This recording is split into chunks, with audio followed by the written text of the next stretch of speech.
Eastern Bay waterfront. Okay, oh, now it's turned off. There we go. Drive, surroundings, and we're ready to go. Okay, a little bit, and let's do it again. Wow, look at that. Wow. Let's do it again.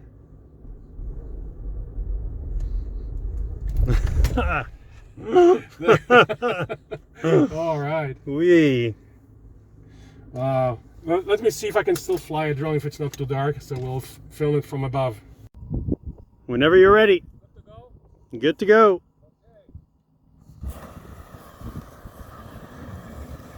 Look at that. Sweet. Hello and welcome to another exciting Tiva Drive episode, and we're doing another comparison for you. On my right is the first time ever for us G-Class Mercedes, and this is the fully electric G580 with EQ technology. We just call it G580 EQ. 580 horsepower, 4.7 seconds 0 to 100. Starting at 200 grand, as you see it, at 237 grand plus taxes. The battery is 116 kilowatt hours, so it's similar to the EQS series cars. This is of course quad motor, which allows it to do the famous tank turn, which of course we will do for you. And we are comparing it this week with a Cadillac, not this one. This is just for our intro purposes, but this is the Vistik, and we're actually comparing it with something that's more sized and priced like the G-Class, which is the Cadillac Escalade, because they are both around 200 grand, and they are both 4.7 seconds to 100.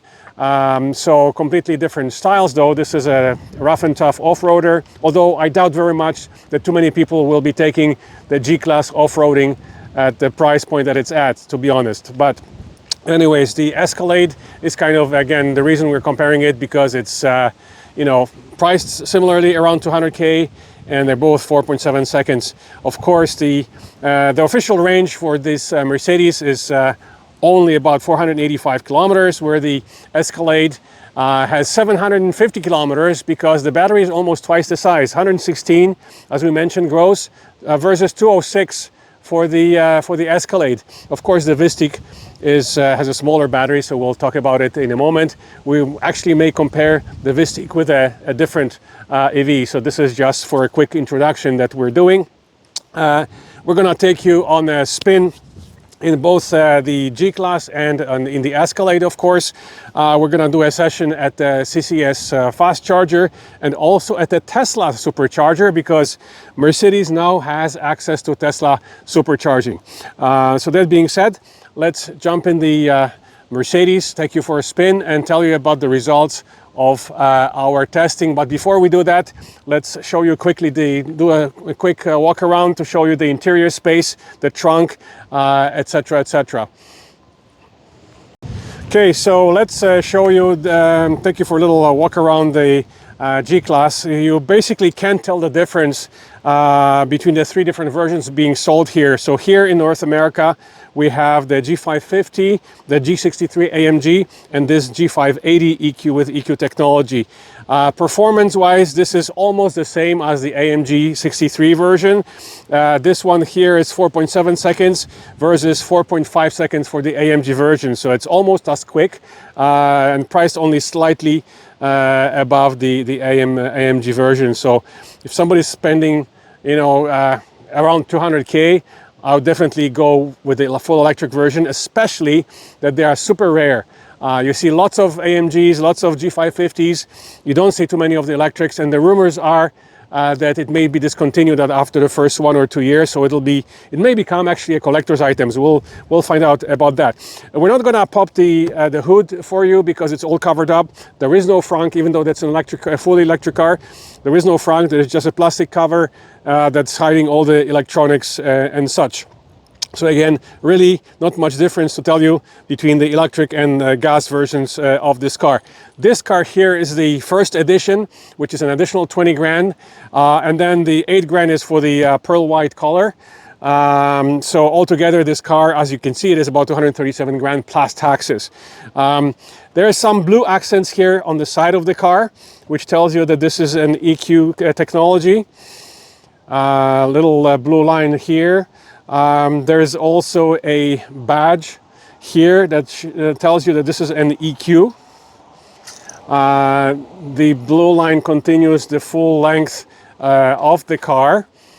So let's jump in. The one amazing thing about this car, remember, this car has been produced and hand manufactured at by Magna in Austria since 1979. So somehow they managed to keep it relevant for close to 50 years.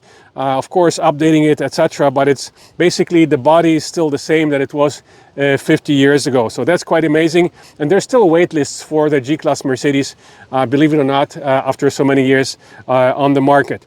Okay, so let's show you the space in the front row and the back row. So right now I disconnected the easy access so that my seat stays in the same position that I've been driving it all week long pretty much. So this is a comfortable position for me. The position is quite high.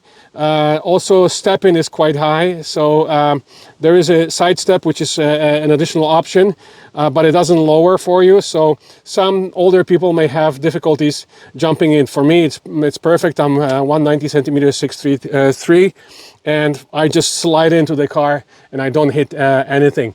The interior we'll go over in a moment. So let's just jump in the back seat and show you the space, because the car itself is quite large, although not as large. The Escalade is much bigger, much longer, and a much bigger car, almost the same height as this Mercedes as well. The Mercedes is about just under 2 meters tall. This is the back seat, and it looks quite tight, especially the access. The door here is not very long, so the access is difficult, but once you're seated, it's actually not too bad. I'm not touching, again, I'm 190 centimeters, 6'3", and my knees are not touching the seat in front of me, so it's quite good. The headroom is very ample. So remember, this is quite a tall car. And as you would expect from a 200K car, you have the vents both on the B-pillar and also on the center console. No computer screens here, so this is how you can tell that this is more of a classic design of the car. So let us show you the trunk. And the nice thing, actually, before we do that, I love the sound of those doors closing. So number one, there you go, nice and solid. And you have the physical button here to open the door. Love that sound. It's very different in all the other cars that we tested recently. So, and you really have to slam those doors for them to work. So here again, G580. The 580 is only the electric version. The gas versions are G550 or G63 AMG. And of course the green plate, as you can see. Now this also is specific to only the electric version. So instead of a spare wheel, you get a standard storage for your charging cables. But do not be afraid. If you choose to go for a regular spare wheel, you can do so. Of course, they'll charge you extra for it. So the standard setup is this storage for your cables. So let's open it up for you. There you go. Nice little storage for your charging cables. And a little picture of the G-Class right there. And when you check out our Facebook page, you'll see a lot of night pictures. And there's a nice projection on the ground. It projects the image of a letter G and a logo that says "Stronger Than Time." It's basically, like I said, a very unique car, produced for close to 50 years. So let's show you the trunk. And here it is. It's not very large, but it just fits. It passed the test for our e-scooter. Our e-scooter was just here in the trunk, so it's big enough for our electric scooter. Okay, perfect. So that's about it for the walk around. Let us show you the charge port, and it's on this side. It's on the passenger side rear. And the nice thing is that Mercedes now has access. This is a CCS, of course, J1772 with a CCS, and Mercedes is now allowed access to Tesla Supercharger with an adapter. So we're gonna go to a Tesla Supercharger and try and charge it up and do a quick video from there. Okay, here we are at our second and final supercharging session at Tesla. Our first Tesla Supercharger session was in Port Severn, Ontario. Right now we are here at Dixie and QEW, one of the largest supercharger locations, 32 stalls here. We're plugged in again, we're using the adapter. So this G-Class, I want to tell you about our charging experience on the CCS at Electrify Canada. We plugged in around 50%, we went to about 80. The top speed was about 150 kilowatts. The car is capable of maximum 200 kilowatts. Our experience at Tesla, the first one was from 69% to about 80%. The maximum speed there, it started at around the 95, just under 100, and then it ramped down pretty quickly towards 80%. Right now we've plugged in at around 50%, and we're gonna go to 80.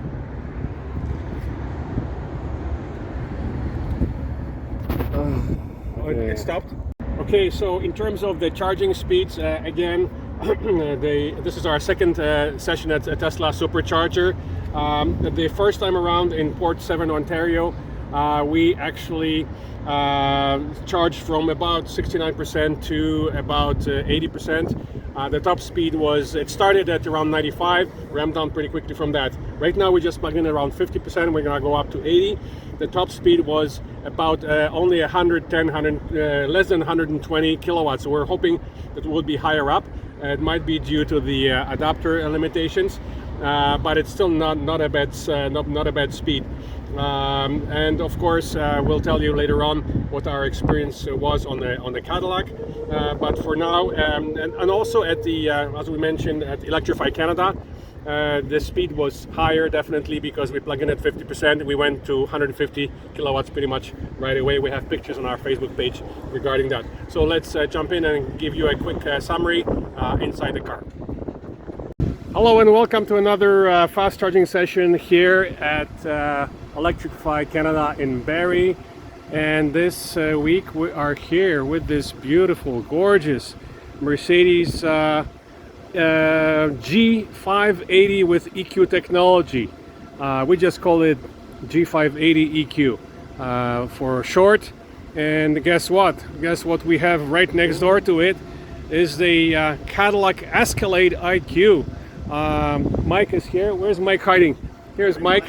Mike is here with the Escalade, and we're testing the Mercedes, and they're pretty comparable, at least on price. Both are just over 200 grand, 206 base plus options for this Mercedes G580 EQ, and the Escalade starts just over 2 as well. So just under, actually. This is 199,000 as tested. 199 as tested, so with all the options. So it's slightly less expensive, but of course if you throw the long version of it, then you're going to be well over 200 grand. It would have been more logical to perhaps compare this one with the Hummer EV, but they didn't have one available, so we're going to compare it with the Escalade IQ instead, because they are similarly priced. As you can see, I don't know if you can see it, but the Escalade is quite a bit longer. Longer nose and just a longer car by quite a bit. We posted the pictures on our Facebook page if you want to see how much longer it is. The Mercedes doesn't have a frunk, and the Escalade has quite a bit of a frunk. Huge frunk. Yeah, you can hide a small child in there for sure. Just kidding. Anyway, so quite a bit of a frunk, which is amazing. Of course, this G-Class is a conversion from a gas car. They threw in a battery and converted it into an electric car, but it's basically same body as the gas version. The most popular version of the G-Class is still the G63 AMG, followed by the G550, and this is the least popular apparently. And there are rumors that it might be discontinued. So this might be your last chance to get one. They are so rare that it might become a collector's item, so it might be a good time to grab one before the prices actually go up. So we plugged in at around 50%. We went right up to 140 kilowatts right away. Today it's a warm day. It's early October, but it's 28 degrees on the road. The consumption on the car was 34 kilowatt hours per 100 kilometers, which is to be expected of this kind of a Jeep shaped thing. It's aerodynamics of a brick, so not very aerodynamic at all. So we did not expect the car to be very efficient. It's in line, it's more than the F-150 Lightning. It's in line with the Silverado EV RST that we tested. So let's have a look at the machine here. We are plugged into a 350 kilowatt machine, the unit number 4. We're at 79% and we're still doing 106 kilowatts. So not bad at all. The back of the car hides not a spare wheel, it hides charging cables. There's the G580, the sign, and here's Mike checking out the interior. The interior is like the dashboard is typical Mercedes. So basically, as you can see there, it's showing, I left the car on because I wanted to know it's actually, we are already at 81%, and we want to match up Mike's Escalade state of charge, which his car is 85. And we're gonna, oops, sorry, we should keep it in the same direction, sorry. So we're already at 81, we're gonna end it at 85, so that both cars are at the same state of charge. Here's the thing. Okay, so that's about it. We're gonna resume at the Tesla Supercharger in Port Severn, which is here in Barrie. Both Tesla Supercharger locations do not allow other EVs because they are older models, older model superchargers. So we have to drive all the way to Port Severn in order to basically plug in at a Tesla Supercharger. So that's about it. Here you can see how much longer the Escalade is, and both gorgeous cars. And so we're gonna end it here, and we're gonna resume at a Tesla Supercharger in Port Severn. So stay tuned. So yeah, another section here to show that the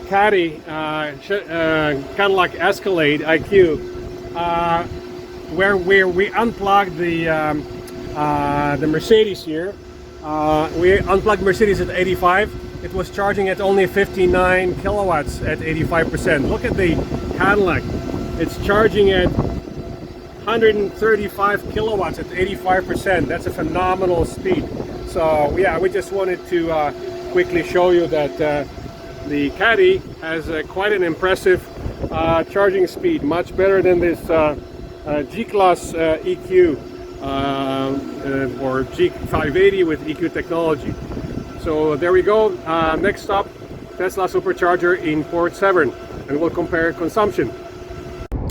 Okay, so here we are driving the 2025 Mercedes G580 EQ, a fully electric off-road SUV, full-size one too.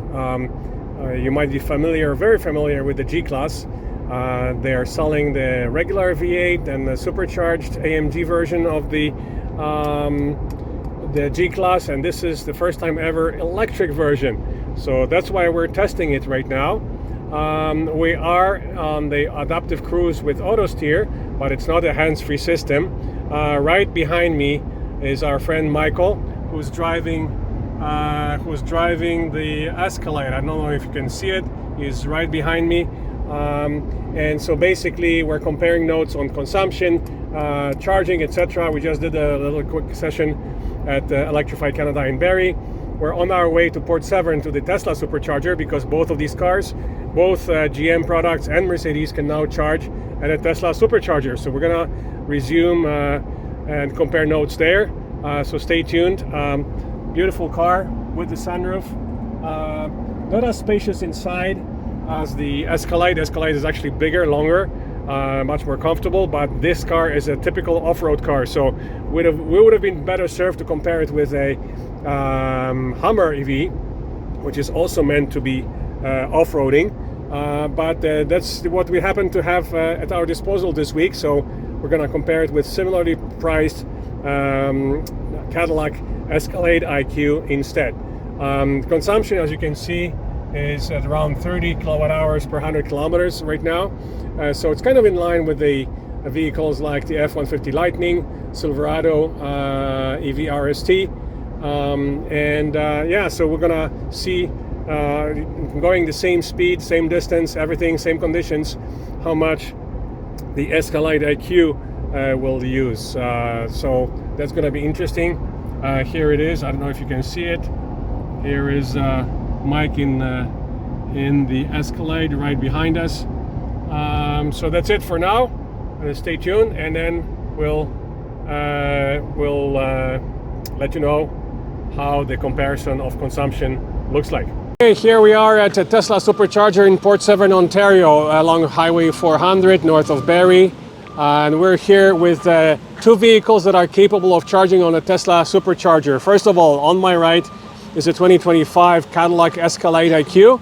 On my left is the Mercedes G580 EQ. Similarly priced. Mercedes starts at $205. The Caddy starts at about $199. Of course, you can go with the long version IQL, and that will be well over $200. We just compared notes on the consumption. The G used around just under 30 from Barrie to Port 7, which is a distance of about 65 kilometers. The Caddy used 3.1 kilometers per kilowatt hour, excuse me, which would translate to roughly a 33. Slightly higher consumption, but it kind of makes sense because it's a bigger car with a much bigger battery, almost double the size. The Mercedes is just over 100, and this is over 200. So it's a much heavier car, so it would make sense that the consumption should be higher. Actually, the consumption should be much higher, except that the Mercedes is a brick, aerodynamically speaking, and the Caddy is nice and aerodynamic. So they did a good job with the aerodynamics on that big hunk of a full-size SUV. So we're gonna swap cars now. Mike's gonna drive the Mercedes. I'm gonna drive the Escalade. We'll actually get the Escalade in a few weeks as well. This week we have the V-Stick, slightly smaller, so it's not as comparable to the Mercedes as this Escalade IQ. Next we're gonna do some nice beach shots on the beach near our lake house, where we always do our shots. So we're gonna quickly show you the comparison of the two interiors. This is the G-Class here, small sunroof, only a 5-seater. There's nothing in the front, there's just electronics. The trunk is also not overly large. This one here hides not a spare wheel, but it hides some charging cables. And the trunk is what you can see. It's not very large either. So you'll see that the Escalade is substantially bigger, longer. Okay, let's have a quick peek at the, you wanna pop the frunk again in the Escalade, or can you do it with the key? So let's pop the frunk first.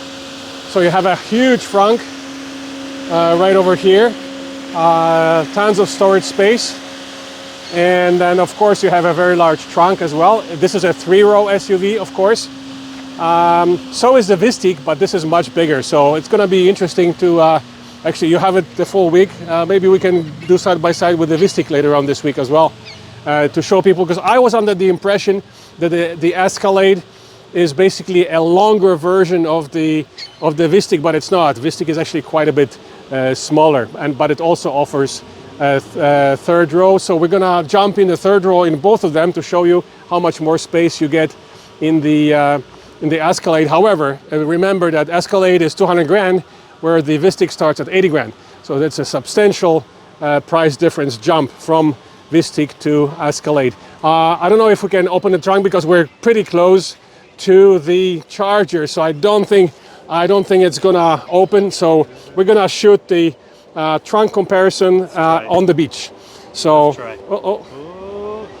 made it. Okay, so here's the trunk, but remember, this is the trunk with the third row up. So when you put the third row down, you would have a huge trunk, much larger than the Mercedes. In this current position with the third row up, obviously the trunk is not as big as the Mercedes. So again, let's show you the trunk in the Mercedes. So this is with the third row up. So it seems to be smaller than the Mercedes. But then when you put the third row down, here it is again. Yeah, because the Mercedes is so vertical, the actual depth is probably similar, but you have all this space all the way up.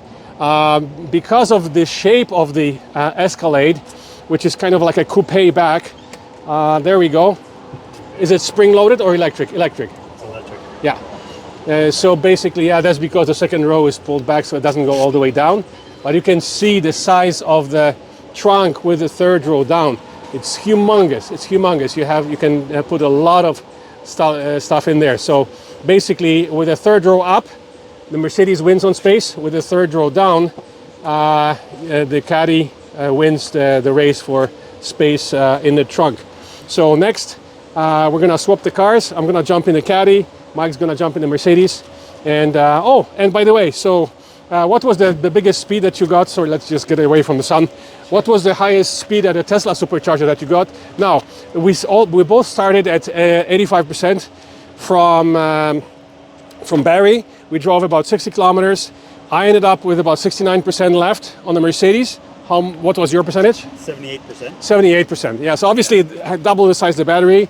So you only used half as much as the Mercedes did because it's a much bigger battery.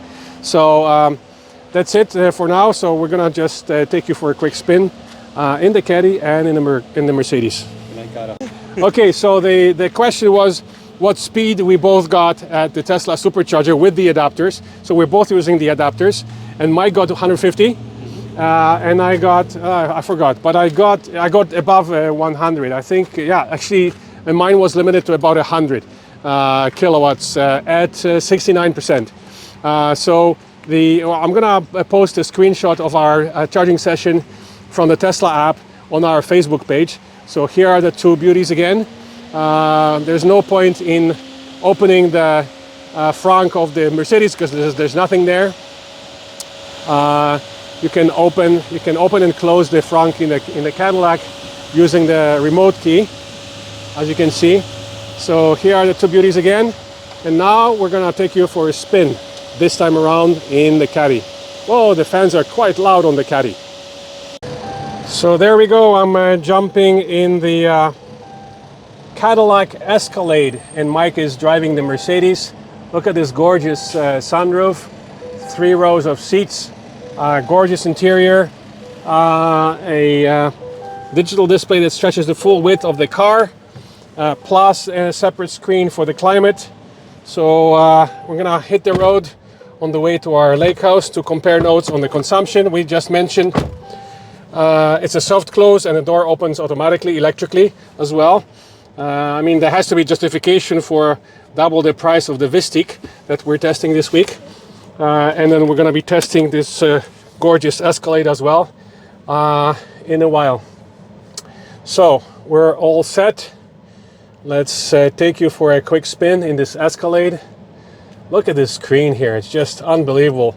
So the car has used 3.1 kilometers to kilowatt hours, so it's about 33 kilowatt hours per 100 versus the Mercedes, which used just under 30 in the same stretch, same conditions, driving right behind me.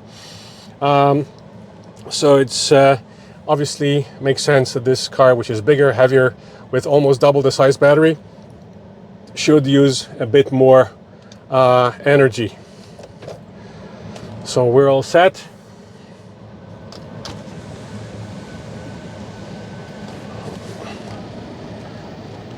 You're setting up your phone? No, Oh. I'm good when you're ready. Yeah, okay, we're good.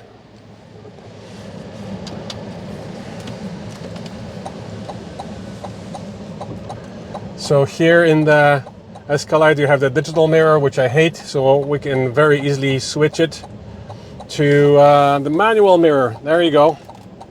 And now it's a regular mirror. I prefer it that way. And we're gonna hit the highway on the way to Midland.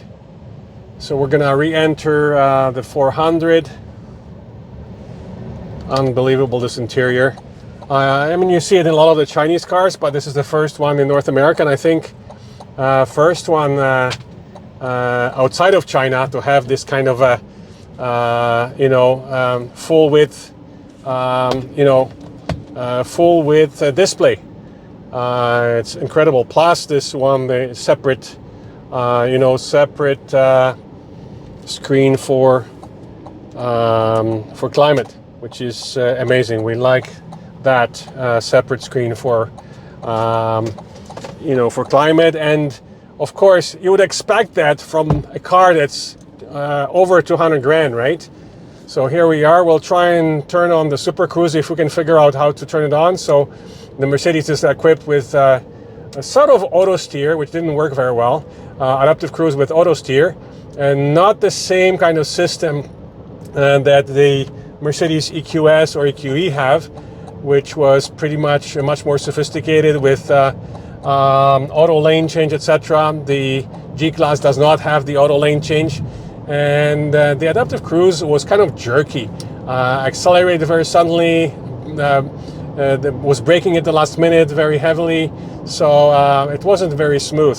So we'll try and figure out how to turn on the cruise in here, but we'll know the full features basically once we have it for a full week in a few weeks.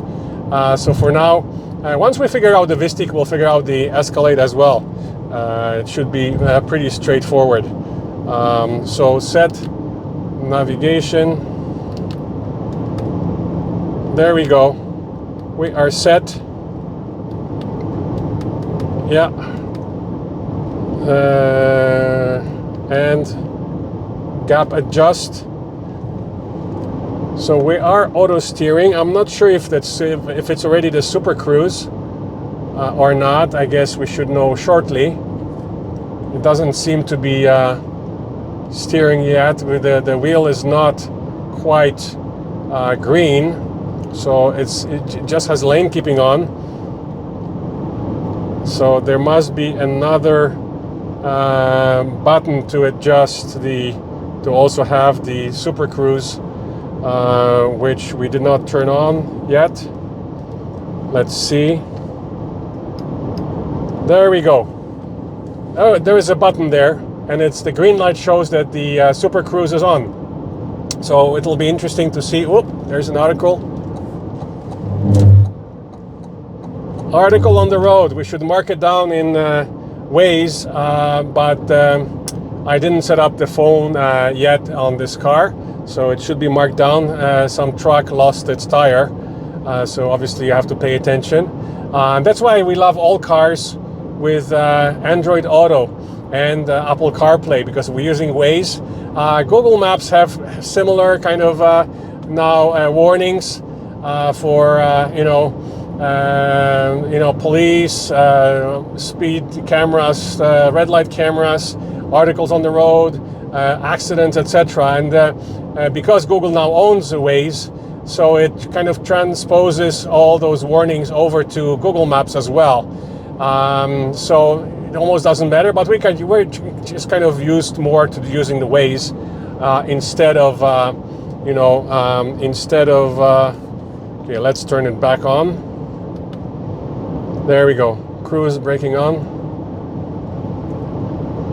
Will the Super Cruise turn on again automatically or not?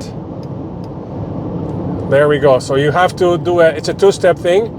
The adaptive cruise with lane keeping is one button, and then you have to physically press the Super Cruise button for the Super Cruise to come on. So we're Super Cruising right now. We should kind of find out whether if we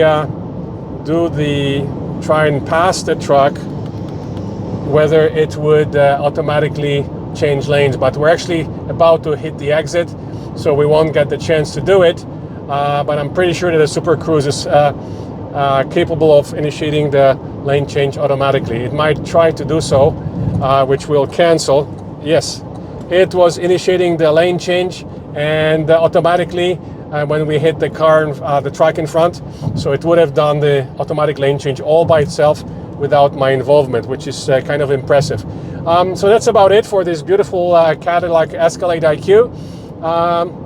And we're gonna do a nice little summary on the beach. We should be able to arrive there around sunset. There should be a nice opportunity for some pictures and videos. So stay tuned. We'll be back on the Georgian Bay waterfront in a few minutes. So just a quick note that Super Cruise, GM Super Cruise is cruising even on Highway 12 on side roads that it's got mapped. So it's got a big advantage over Ford Blue Cruise, where the Blue Cruise is hands-free only strictly on 400 series highways. So here we're cruising on Highway 12 hands-free pretty much with a Super Cruise on. Quite impressive. So it was the same case with the Silverado EV, of course, and some of the other GM products, but the Super Cruise is quite amazing. Not quite FSD, Tesla FSD level, but it's pretty amazing.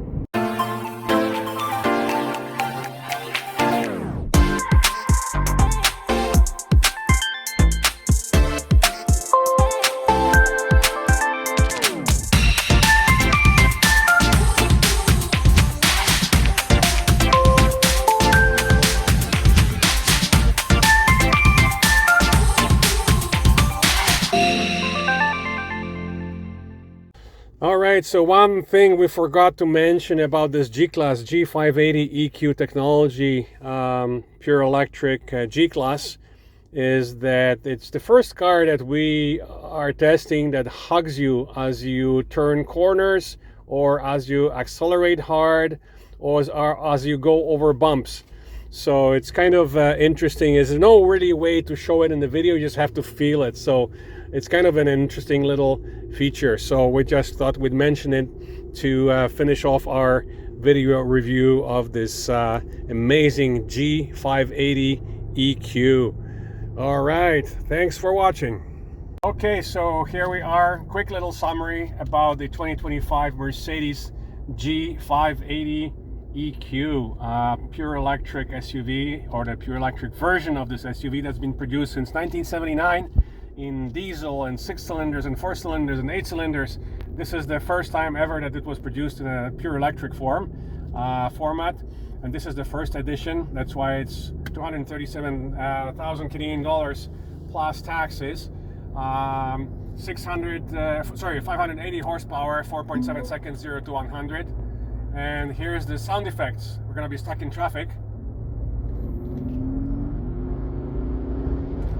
Hopefully you can hear it, not sure if you can, but it's basically fake V8 sounds to satisfy those G63 AMG buyers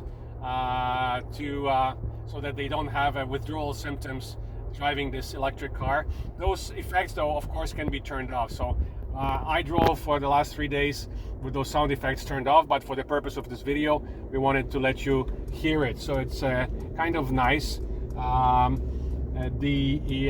So basically, our experience with this car was that it's very unique car. And the comparison with the Cadillac Escalade, I would hesitate. I'm not sure because I don't really need third row. They are both about 200K. If I had 200K, you know, both very similar acceleration, you know, 4.7 seconds. This car is handmade in Austria by a Canadian company, Magna. It's been built, you know, for close to 50 years. So it has a proven track record, not necessarily on the electric version, but all the other versions. So it's a good quality car. So I probably would be leaning towards this one, but then again, once we get the Escalade for a full week, we may change our opinion. This week we have the Vistique, which is not really comparable with this car. We're gonna compare Vistique with a different electric car for you, but all in all, great vehicle.